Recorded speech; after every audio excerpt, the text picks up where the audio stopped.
बार बार कहा जाता है अमृतकाल अमृतकाल का समय है, मिडिल क्लास को फायदा हुआ है।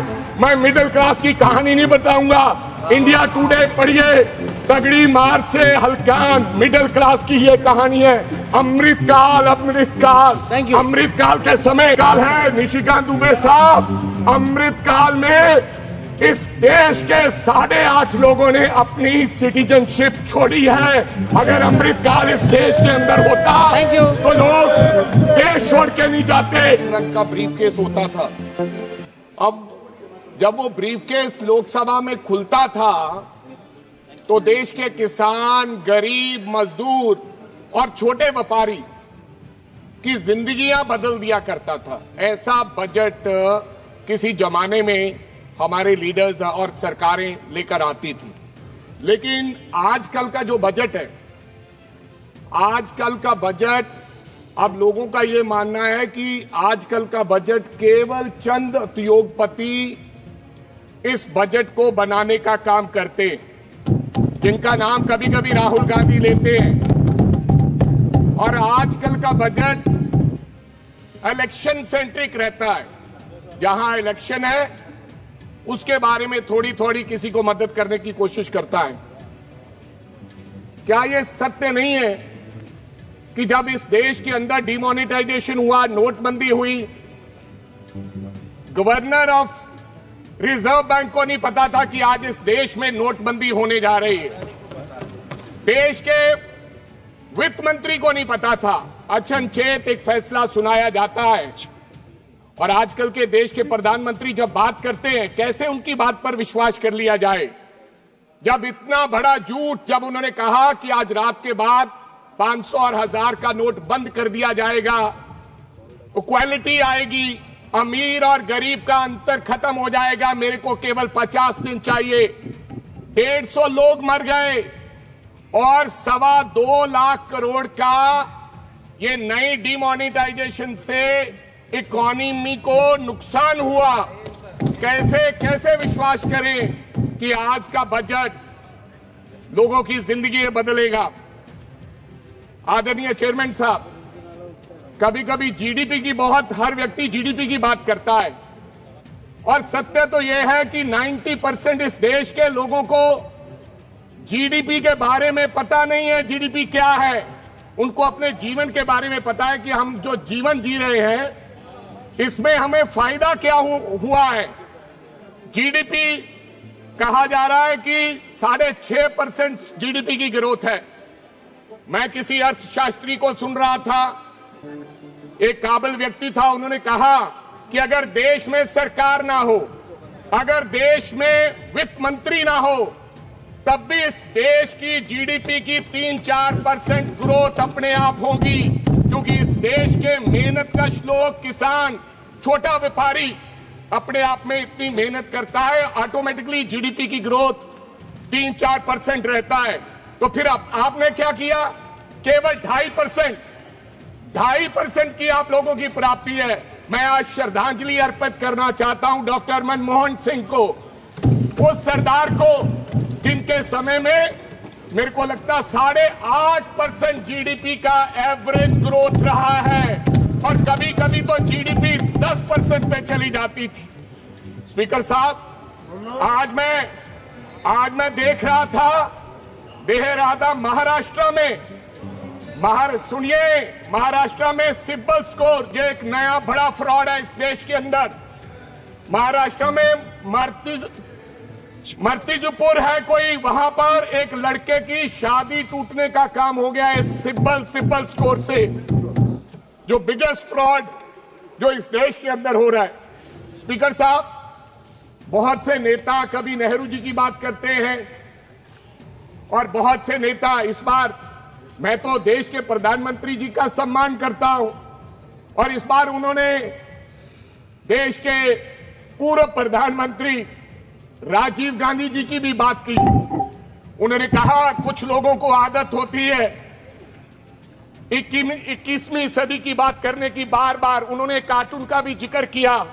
मैं सम्मान करता हूं, लेकिन मैं देश के प्रधानमंत्री से यह अपेक्षा नहीं रखता कि 35 साल पहले जो इसका देश का प्रधानमंत्री, पूर्व प्रधानमंत्री राजीव गांधी जी, जिन्होंने इस देश के लिए अपनी जान दी हो, उनके बारे में इस तरीके का मजाक बनाया जाए, ये परंपरा अच्छी नहीं है। अब आपको आज की बात करनी चाहिए। आप यूपीए की बात करो, आप डॉक्टर मनमोहन सिंह की बात करो। बार बार खाद के दाम भी गिनाए गए, स्टील के दाम भी गिनाए गए। मैं बताना चाहता हूं, जब डॉक्टर मनमोहन सिंह जी की सरकार थी, यूपीए 2 था, इस देश के अंदर डीएपी यानी कि खाद का वो बैग 450 रुपये का मिला करता था, आज 1400 रुपए का मिलता है। स्टील 2800 रुपये मिला करता था, आज 7000 मिलता है। डीजल 51 रुपए होता था, आज 90 रुपए है। डॉलर 54 होता था, आज 87.5 रुपए है। सिलेंडर, जो कभी कभी आप कहते हैं घर घर सिलेंडर पहुंचाया, कभी आपने ये भी पूछा है कि कितने लोगों ने दोबारा सिलेंडर को रिफिल कराया? 350 रुपए का सिलेंडर हुआ करता था, आज 1100 रुपए का सिलेंडर है। आपने मस्टर्ड ऑयल 70 रुपये लीटर हुआ करता था। गोल्ड, गरीब व्यक्ति अपनी बेटी की शादी पे एक 10 ग्राम अपनी बेटी को सोना नहीं दे सकता। मनमोहन सिंह जी का समय होता था 22,000 रुपए गोल्ड हुआ करता था, और आज 81,000 रुपए का गोल्ड है। आप कहते हैं कि जीडीपी की ग्रोथ 6.5% है। किसान की बात करना, आपने किसान के लिए आदरणीय देश के प्रधानमंत्री जी ने कहा मैं तो किसान हूं। उन्होंने कहा 1 प्रति एकड़ को 30,000 रुपए का फायदा हुआ है। हमें तो कहीं फायदा वो नजर नहीं आया कि प्रति एकड़ किसान की आमदन में 30,000 रुपए का फायदा। कोई किसान का बच्चा अगर बताएगा तो मैं संसद छोड़ के जा सकता हूं। किसान ने क्या मांगा था? किसान ने क्या मांगा? ऋषिकांत जी, एक मिनट। किसान किसके लिए संघर्ष कर रहा है? किसान बॉर्डर पे बैठा है, 1.5-2 साल से बॉर्डर पे बैठा किसान एक मांग कर रहा है। किसान ने कहा, सुनिए, किसान ने कहा मेरे को एमएसपी चाहिए। किसान भूख हड़ताल पर बैठा रहा, मरण व्रत पर हमारे डल्लेवाल साहब बैठे रहे।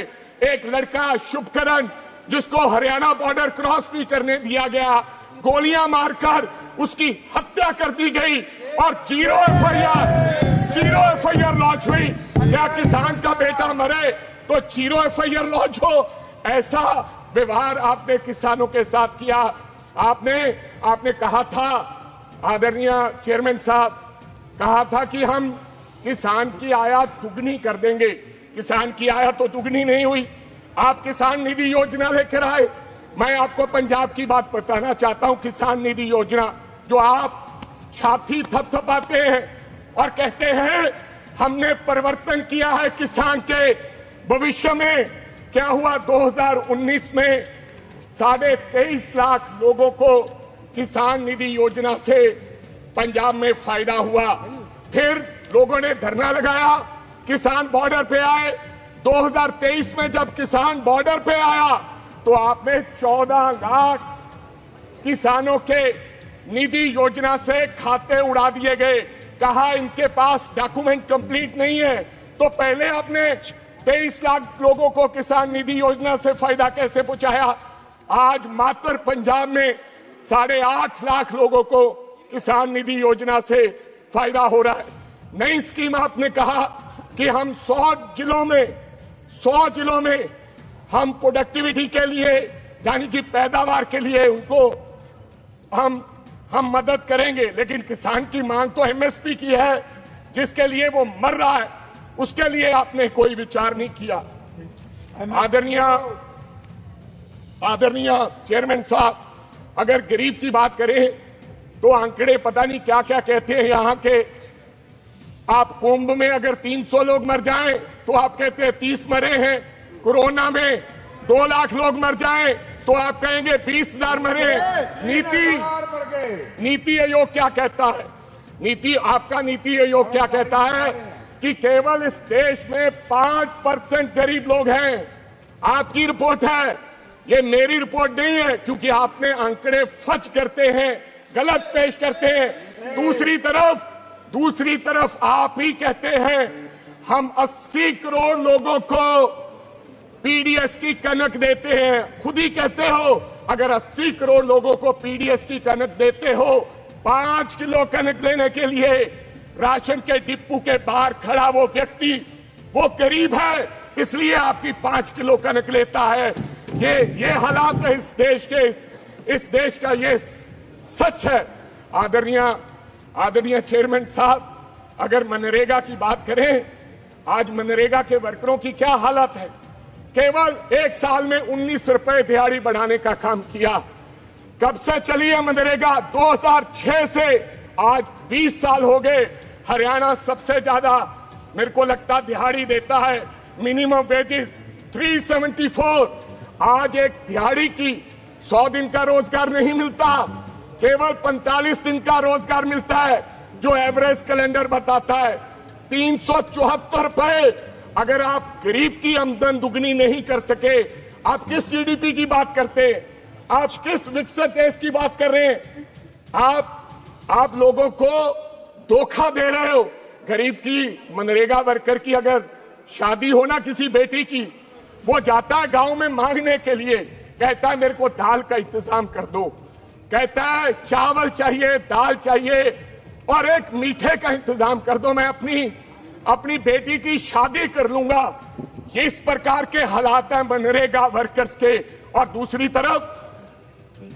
तरफ चेयरमैन साहब, दूसरी तरफ अबानी के लड़के की शादी होती है, तमाम नाचने गाने वाले जाते हैं, देश के बड़े बड़े लोग, विदेश के बड़े बड़े लोग जाते हैं।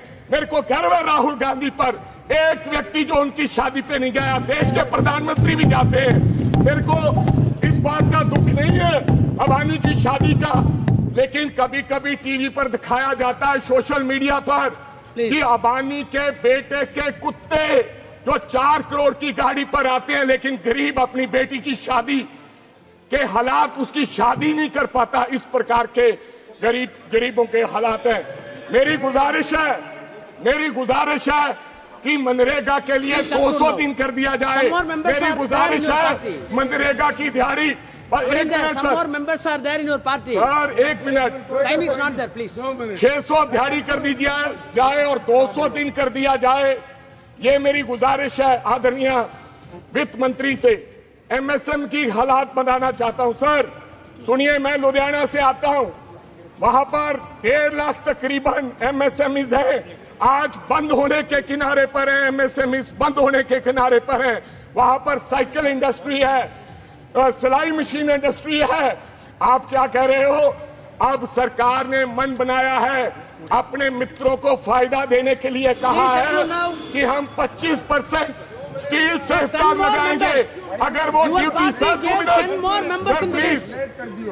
प्लीज अगर 25% सरकार उद्योगपतियों को फायदा देने के लिए स्टील सेफगार्ड इंपोर्ट ड्यूटी लगाएगी, तो हमारी इंडस्ट्री मर जाएगी, एमएसएमई खत्म हो जाएंगे। मेरी आपसे गुजारिश है, नई टेक्नोलॉजी के लिए हमारे सरकार उनको सहायता करे। आप लास्ट पेज बार बार कहा जाता है अमृतकाल का समय है, मिडिल क्लास को फायदा हुआ है। मैं मिडिल क्लास की कहानी नहीं बताऊंगा, इंडिया टुडे पढ़िए, तगड़ी मार से हल्कान, मिडिल क्लास की ये कहानी है। अमृतकाल के समय, सर लास्ट वन प्लीज, अमृतकाल है निशिकांत दुबे साहब। अमृतकाल में इस देश के 8.5 लोगों ने अपनी सिटीजनशिप छोड़ी है। अगर अमृतकाल इस देश के अंदर होता तो लोग देश छोड़ के नहीं जाते। पहली बार एफडीआई 16 साल में पहली बार सबसे कम निवेश अगर हुआ है तो अमृतकाल में हुआ है। सर बस सर हाफ मिनट पिछले 10 साल की स्कीमें जो राहुल जी ने कहा, आप मेक इन इंडिया की बात करते हो, बेटी बचाओ बेटी पढ़ाओ, पीएम उज्ज्वल, स्वच्छ भारत, जल जीवन, स्किल इंडिया, हर साल 20 साल नौकरी, make in India, last smart city mission. Sir 2 lakh crore रुपया आपने स्मार्ट सिटी मिशन पे दिया है। मैं लास्ट सर यही लुधियाना की बात करना चाहता हूं। Ludhiana conclude now. Sir, Ludhiana Then smart more city than में this, sir. आया You have था। only 20 minutes. लुधियाना